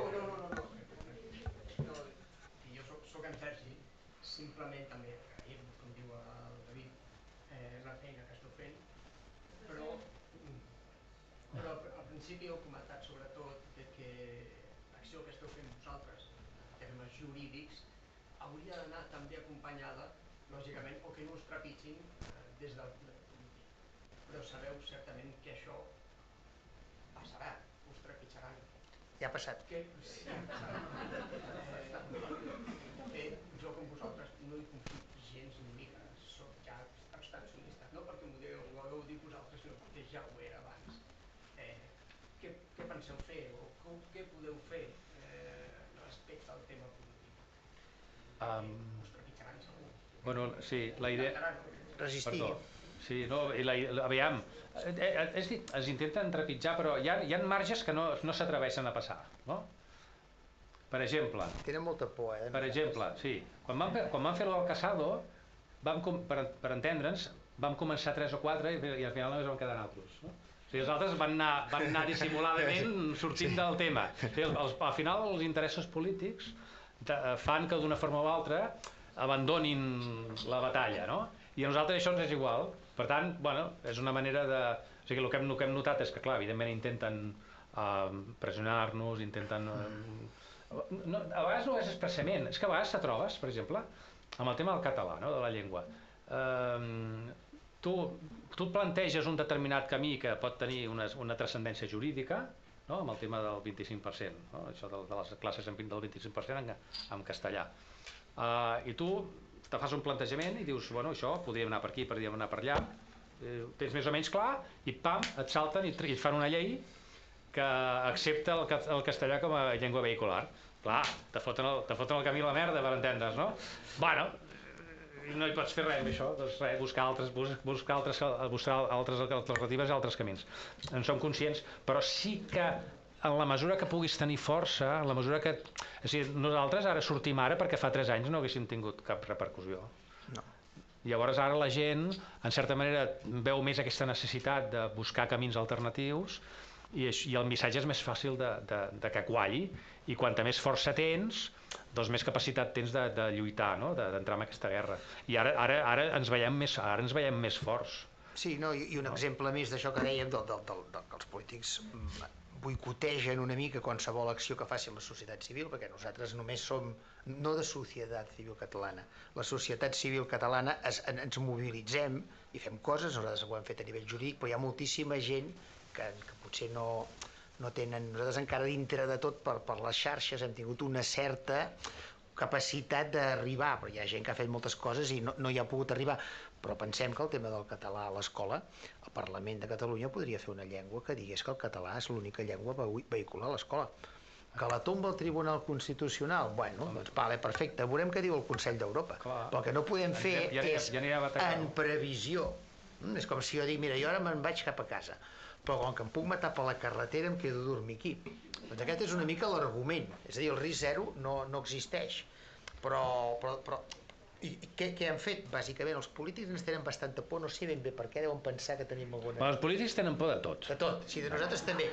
Però penseu que, per exemple, jo recordo el cas dels 9 de Lledoners, que va ser un tema molt bèstia, perquè anaven dient alguns polítics que en fi, que les acusacions particulars la Generalitat no les podia retirar, com que ells no ho eren, que eren els Mossos, que no hi havia el govern, quan els Mossos, els poders eren de la Conselleria d'Interior. Em van trucar d'un programa i es va decidir amb els advocats quin és jo i mitja hora abans em van dir que ja estava baixant a Barcelona, que no. Evidentment, Catalunya és un país molt petit i no va ser la periodista la que va decidir que no. Vol dir que, per tant, a nosaltres, d'alguna manera, el processisme, el que treu sempre amb els mitjans són advocats que portin un relat perdedor que amb Espanya no es pot guanyar. Llavors no els interessa que hi hagi un relat de dir, podem perdre, però com a mínim ho intentarem. Sí. A veure, jo només una cosa, bueno, soc el Freddy, jo només una cosa a nivell que em vol demarcar, que ara sabeu que el dia 3 de març ens jutgen, ens demanen 2 anys i mig de presó i tot això. I un dels delictes que m'acusen és el delicte d'odi. Però clar, el meu concepte, jo no entenc el delicte d'odi, perquè jo crec que l'odi i l'amor no és delicte. Jo puc odiar qui em doni la gana i estimar qui vulgui. Jo no em poden jutjar a mi per delicte d'odi. A més que em jutgen per delicte d'odi amb els meus amics d'arran i del CP, que són molt amics i ens estimem molt. Tots junts allà, tots per delicte d'odi. Llavors, quin sentit té això? És delicte, és el delicte d'odi? Perquè jo entenc que una minoria com els gitanos o els negres, en un moment donat, com deies a l'hora, sigui un... Però així a lo grande com estan utilitzant per delicte d'odi, no, ja és el que he dit abans. No diu cap espanyol. No, però és que aquí hi ha... Ràpidament, perquè és un tema tècnic, però l'odi no és delicte, odiar no és delicte, aquest no és el tema. El delicte d'odi, el bé jurídic que protegeix, el delicte d'odi són les minories que poden ser vulnerables en referència a la incitació a la violència contra elles, a que siguin humiliades, etc. Aquest és el bé jurídic del que se'n diu delicte d'odi, no? Però no és ben bé que tu odies, segurament tu pots cometre delicte o no, perquè no és el tema. O sigui, et poden cometre un delicte contra tu d'odi sense que t'odiïn. no? Perquè és a dir, jo puc dir, és un exemple, que queda gravat això, jo puc dir que tots els negres no sé, són lletjos, i jo no els dic els negres, però puc estar cometent un delicte sense odiar, no? No té res a veure l'emoció amb el contingut del delicte i amb el bé jurídic protegit. Hola Albert, hola Josep, fa molt temps que us conec per Twitter, em dic Manel. Hola, sí. Hola, Manel. Hola, Manel, què tal? És curiós que, com sempre diu el Josep, l'únic... Sí? No sé si arribarà, no? Posa't cap aquí. Semblarà que estiguis declarant en un jutjat. Hola a tots. Doncs això, com tu dius molts cops, Josep, Twitter és l'únic reducte on quedem els independentistes, perquè ja no... sense partits, sense institucions civils, entitats civils, ara estem intentant crear alguna cosa i tots aquí segur que ens coneixem per Twitter. Jo voldria fer una reflexió i una pregunta. Una reflexió, voldria insistir molt en el tema del discurs nacionalista. Els catalans hem perdut aquests últims anys el discurs nacionalista. És una cosa que hem de recuperar perquè si volem sobreviure com a nació cultural, política, necessitem enfortir aquest discurs. A què em refereixo? Per posar exemples, paraula patriotisme, patriotes, vaig veure tu l'altre dia, Josep, o ahir o abans d'ahir, utilitzant la paraula patriotes, que sembla algo molt normal, però que hem de començar a utilitzar. Una altra paraula que he utilitzat, col·laboracionisme. Això fa un temps era impossible, fa uns anys era impossible que ningú utilitzés aquest terme i ara s'està començant a utilitzar. Vosaltres l'utilitzeu molt, jo l'utilitzo molt. Què vol dir col·laboracionisme? És una cosa que el Josep diu molt.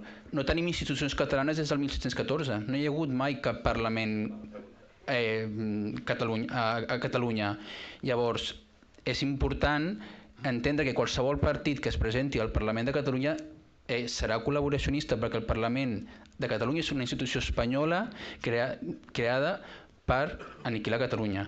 Llavors, la pregunta és, vosaltres dieu que hi ha una via jurídica per aconseguir independència. Dieu que l'1 d'octubre és vàlid i que és suficient per fer la independència.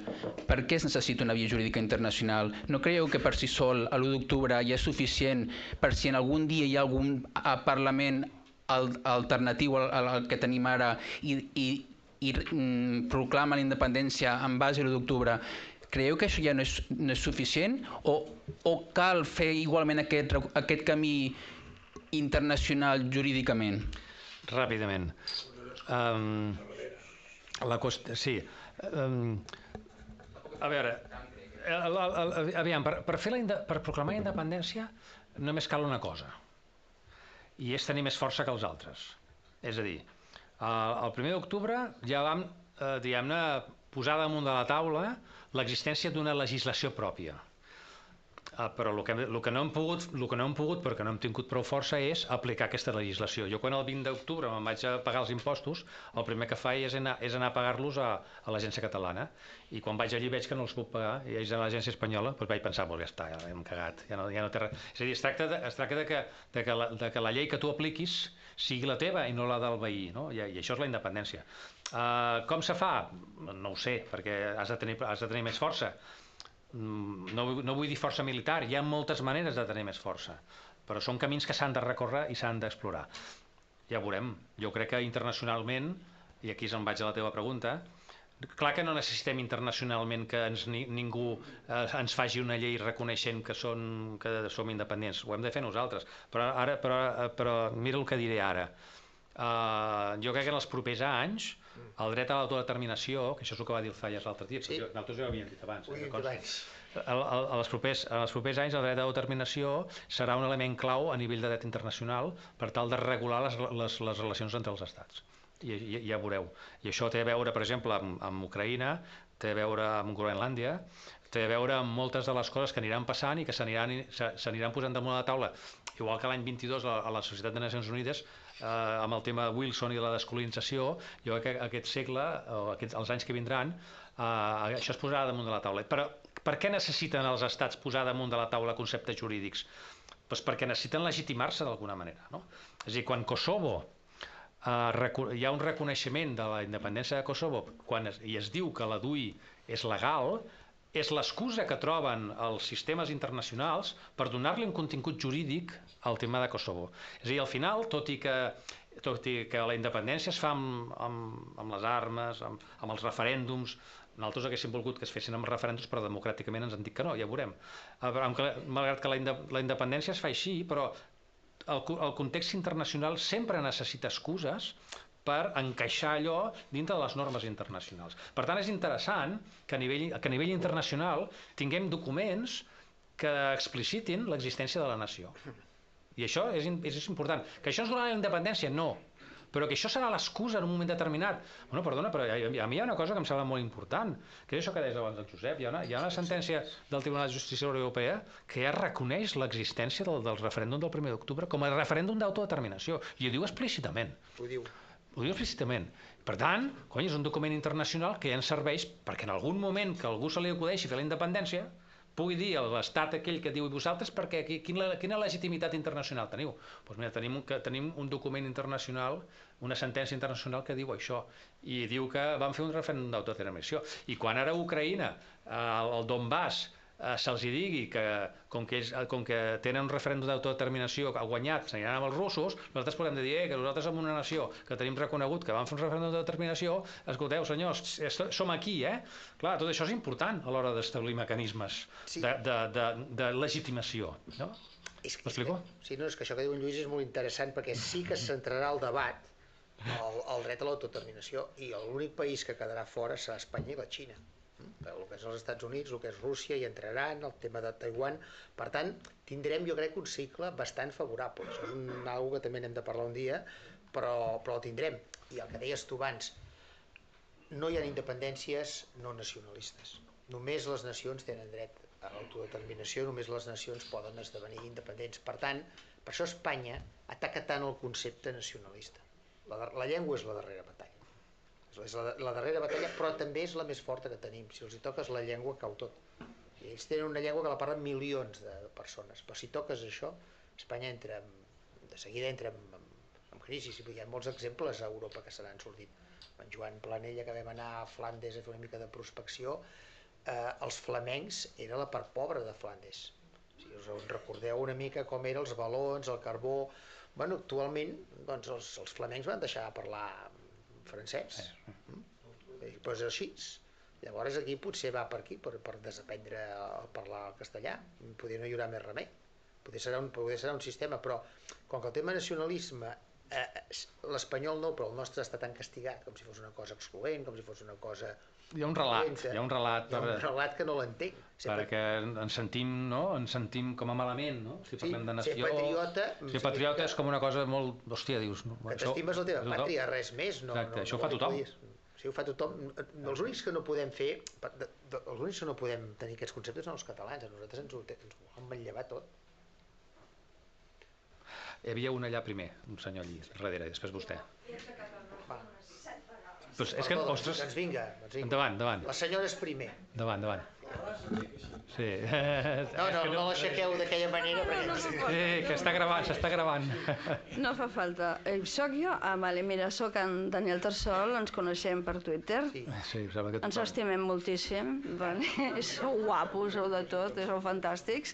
Jo sóc una de les 4.500 represaliades, activistes represaliades. No us explico les hòsties que et porto a sobre perquè les porto jo a sobre.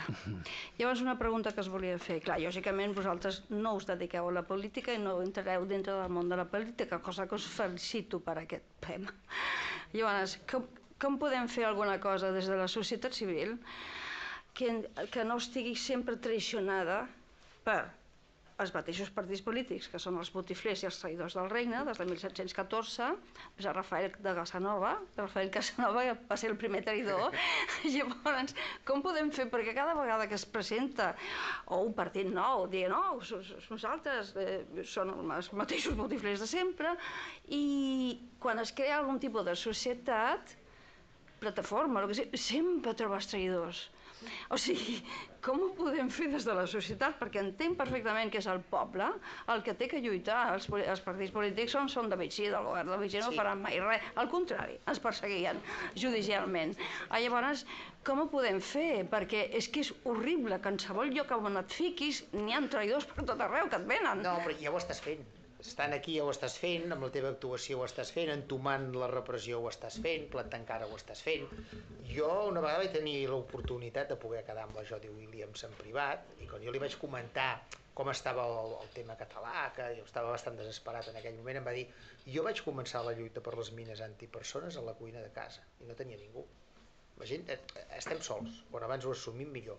Estem sols, Europa no farà res per nosaltres, però Europa hi és, i d'alguna manera hem de fer coses per motivar-ho, per ser un problema i que també alhora es vegin com una solució.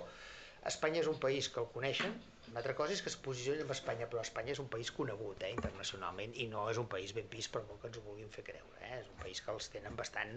a la que voltes una mica t'ho expliquen. Pel que fa als polítics, torno a dir, la política és un art, no és un art dolenta. I hi ha hagut aquí a Catalunya polítics molt vàlids, però el sistema ja s'ha cuidat. Avui havia de venir aquí el doctor Carretero, no ha pogut venir, per exemple. El sistema ja s'ha cuidat d'aquestes persones no ho puguin tirar endavant. I sempre ha premiat gent obedient i ha creat un sistema. Els espanyols són molt bons amb això.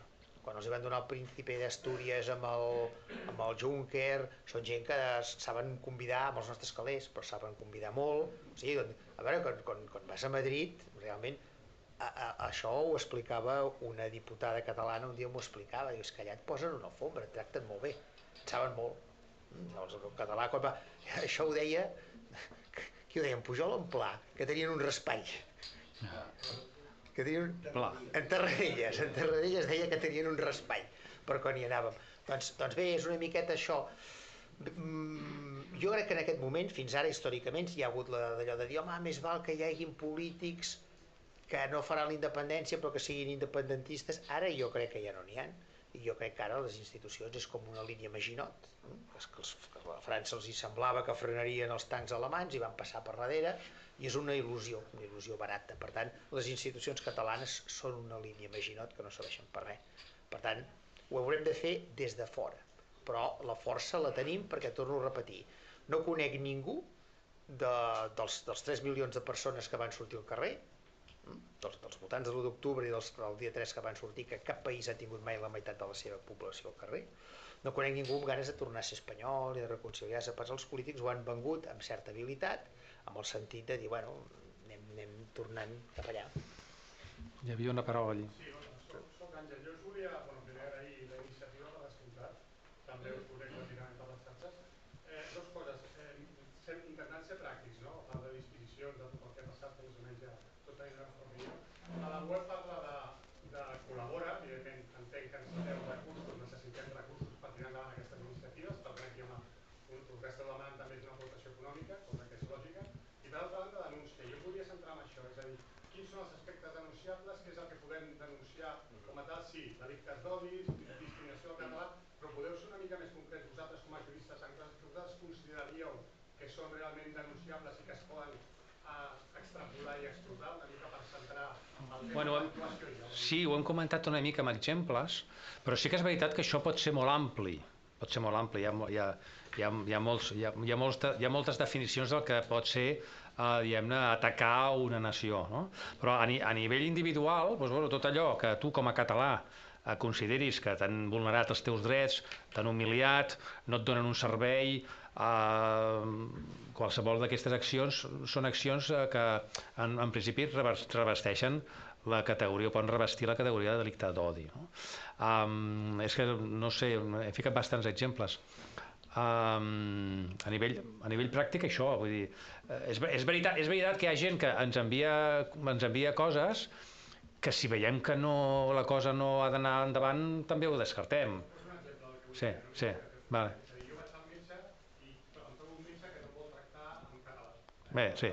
Jo això us ho faig saber, agafo les dades del metge, ho poso aquí i a partir d'aquí vosaltres decidiu, o vosaltres o el vostre, a Sí.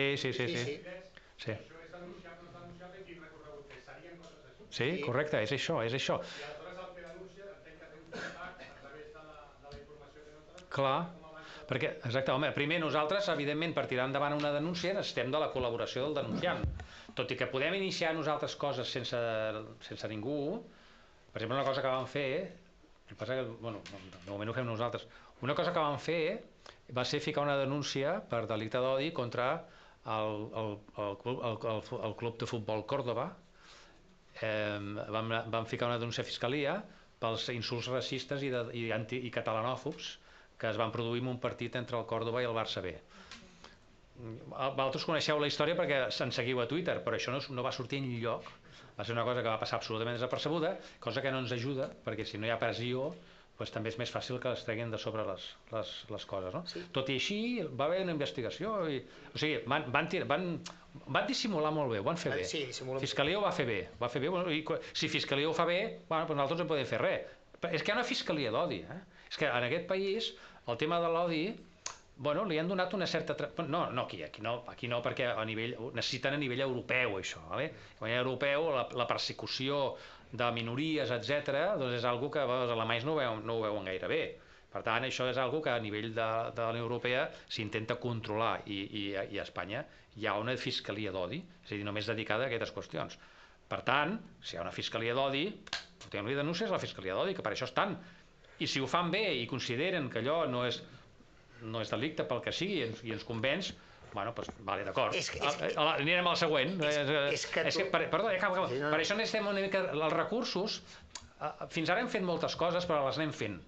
Però necessitem molta tralla, perquè moltes coses no arribaran, o moltes coses es perdran pel camí. Clar, necessitem tralla per arribar algun dia, després de destil·lar tot això, arribar un dia que puguem amb allò anar a un tribunal europeu. Però per fer allò, si anem amb una sola cosa, hòstia, allò és possible que no arribi. Per això necessitem recursos i material per poder anar cap amunt. És que és clar que un metge et negui l'assistència mèdica perquè li parles amb la teva llengua és un delicte. Sí, és un delicte d'odi. Imaginem-nos que el metge negués l'assistència amb algú per la seva orientació sexual. De fet, havia passat, amb algunes clíniques ultrareligioses anys enrere. Per tant, nosaltres ens hem de situar, fer valer els drets, i això ho hem de fer valer als tribunals. És un cas claríssim, i en una situació molt vulnerable.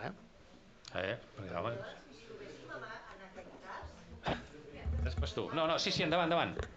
Després vostè. Bueno, no, vostè havia aixecat abans la mà. Vostè primer, no? Aquella senyora d'allà, sí. Sí. Després vostè. Hola, Esther. Hola, Esther, sí, què tal? Si ens coneixem tots. Exacte, sí. Gràcies per l'acte, perquè era necessari. Jo penso que és un acte molt adient en aquests moments. Gràcies a tu. Jo em pregunto, finalment és una pregunta que em faig sovint, és com ha quedat aquella possibilitat del TSUE respecte al grup GOI, grup observable, no sé què més. Grup objectivament identificable.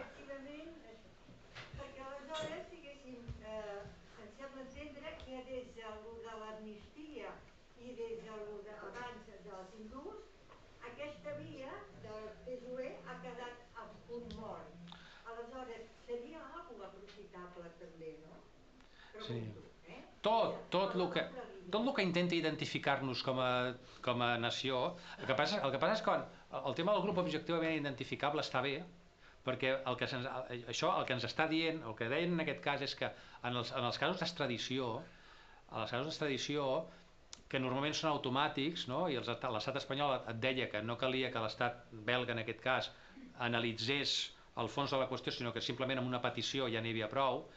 El TSUE el que va dir és que, sí, però en casos en què s'afectin grups objectivament identificables, per no dir minories nacionals, perquè això era, políticament això podia ser més compromès, llavors ells s'inventen el tema de grup objectivament identificable. Però clar, això està bé perquè ja és un element que ja ens incorpora en aquesta casuística que jo dic, no com a minories nacionals sinó com a grups. No tinc un més recorregut perquè no tenia més recorregut, perquè el que deia és que és un tema específicament centrat en el tema de les extradicions entre estats. I ja està bé que si mai ens trobem en una extradició, doncs com a catalans podrem demanar que s'analitzin els motius pel quals ens extraditen sempre quan hi hagi un rerefons polític. És interessant, no, és interessant la sentència aquesta, sí. Sí, havia demanat. I després vostè. No, aquesta senyora, sembla que havia demanat. Aquesta senyora, vostè i vostè al final. Ja el Steve. Jo una cosa que, fent referència al que abans dèieu, dels metges i... Jo treballo en un hospital gran de Barcelona, i fa bastants anys que treballo i el dels metges és realment... Cada vegada pitjor. Sí, i fa molta tristor, perquè tu t'adreces amb ells en català i et miren amb cara de què parles, no? Sí. I llavors, en el cas que això ens trobéssim com a usuaris, què és el que o sigui, quines proves es poden... Jo li puc demanar al metge, em pots fer un escrit, el per què et negues a atendre'm? Sí, qualsevol prova és vàlida. Per exemple, el millor seria gravar-ho, però és igual, això no sempre portes la gravació al damunt. Llavors, si hi ha una negativa d'assistència, l'hospital mateix ha de fer un informe, o se li pot demanar un informe d'aquesta circumstància. Cada cas, si portes un acompanyant, tens una persona que pot acreditar-ho. Ara, a vegades és la paraula d'un contra la paraula de l'altre. Bueno, doncs això potser no arriba al final perquè no hi ha prou proves, però s'ha de denunciar. Perquè ells s'acullen al... El testimoni únic és una cosa que existeix. Ells s'acullen a que, com no l'entenc, no el podré atendre bé. Llavors tu ja vas allà i vas acollonit, sincerament, no? Va la salut. Clar, et vas a la teva salut. Llavors és un clar exemple de no oferiment d'un servei per una discriminació lingüística. Si no m'entens és el teu problema.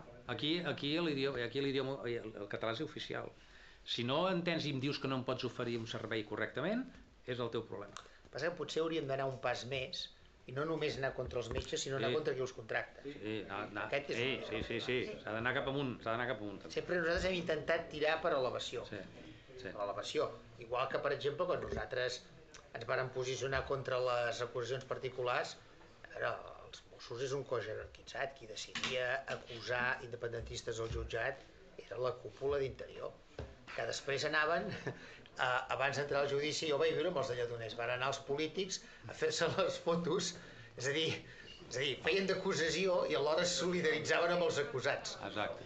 Sí, no, dic que feien d'acusació i alhora es solidaritzaven amb els acusats. Això, un cinisme així, jo crec que no s'ha vist. No s'ha vist. I els hi van donar una medalla. Sí, no, exacte, perquè, a veure, els Mossos tenen dret a una defensa jurídica, evidentment, però no tenen dret a personar-se com a acusació particular.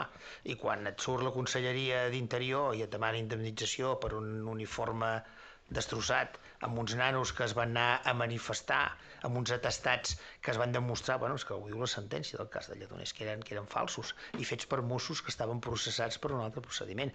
Clar, tot això, jo miro molt el que llavors eren les cúpules d'Interior, i tots aquests tots estan considerats com uns grans patriotes, i és que pensem que clar, aquí tants errors, vull dir, és que hi ha gent que diguem-ne, tu no pots estar suposadament en un procés d'independència i haver posat la gent que has posat, que després t'acaben al PSOE. Sí, dues més i... I senyor... Bueno, sí. Vale. Primer jo o primer el... No. Sí, vale, d'acord. No, fet. Un moment. Sí. Bona tarda. Jo, ja que us tinc aquí, voldria preguntar-vos com veuríeu el tema o quin recorregut té una selecció catalana de futbol, tant masculí com femení. Perquè imagineu-vos que estiguessin jugant al Camp Nou la final Espanya-Catalunya. Això seria viable? Seria bonic, però... Seria bonic i seria possible, legal, judicialment? Podríem apostar per això? El que passa és que sí que és veritat que les federacions esportives són entitats privades, per això que a vegades es diu, no? Són entitats privades i tal, però és que això al final és una mica... no és ben bé així, perquè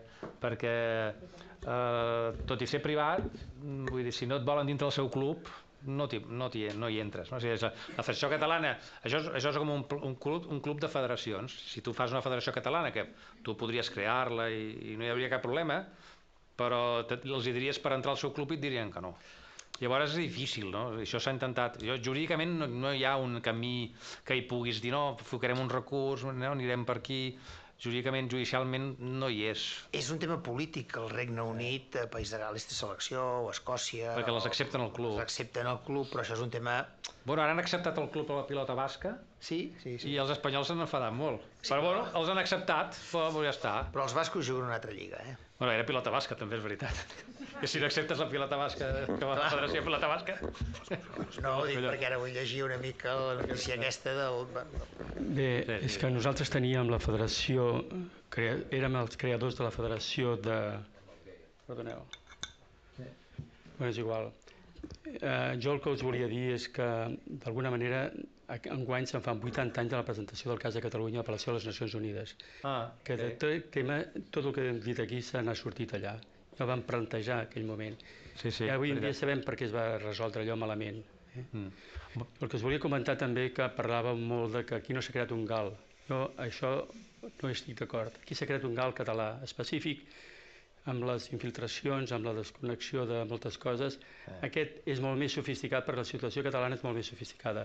Els bascos fan la seva guerra amb el Vaticà des del primer moment i s'han casat amb l'Església i s'han casat amb... Nosaltres no tenim ningú per casar-nos. O sigui, ja està bé d'imitar els bascos perquè els bascos fan la seva guerra i nosaltres fem la nostra. Això d'entrada. I després esteu esperant que hi hagi no sé què.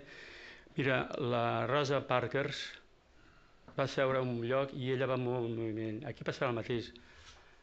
A Berlín, el mur de Berlín va caure perquè algú es va decidir passar. I aquí passarà el mateix. Qualsevol moment algú tindrà una iniciativa que no serà tan brillant com la que vosaltres poseu, però no ho he dit. Potser sóc l'única persona que no s'ha seguit mai a Twitter, perquè no segueixo ningú. Ho sento, eh? Ben fet. Sí, heu fet un salt qualitatiu important. Exacte. Bé, no sé... Estem supercontents de que hi hagi algú fora de Twitter. Moltes gràcies per la seva aportació i que sí, que és tal com vostè diu. És a dir, de fet, el mur de Berlín ja va caure. El que passa és que el mur de Berlín a Catalunya ja va caure. El dia d'octubre es va desbordar tot i van derrotar a Espanya. El que passa és que els polítics van decidir de retornar la sobirania a Espanya. Si tots nosaltres, perquè en aquell moment algú els hagués dit que no feien bé, la cosa hauria canviat. No, perquè la gent hi era bé. És igual, ara és el moment, doncs fem-ho i ja està. No anem... És que sempre tenim la tendència, a part d'això que deia aquesta senyora, no cal anar a dir al mitjà que no t'ha fet en català. Fem una campanya perquè tothom se n'adoni que això és una bestiesa. Això que ho dic, objectivem-ho, i aquesta sensació que teníem els catalans de que som sempre els que rebem, canviem aquesta actitud, que és fonamental. Vull que canviem aquesta actitud. Sí, estem d'acord. Un article sobre el cas de Catalunya per les Nacions Unides. Està molt bé, és molt interessant. M'interessa molt això. Moltes gràcies, Gràcies. Senyor Jordi Miravet, president de la Memorial 1714.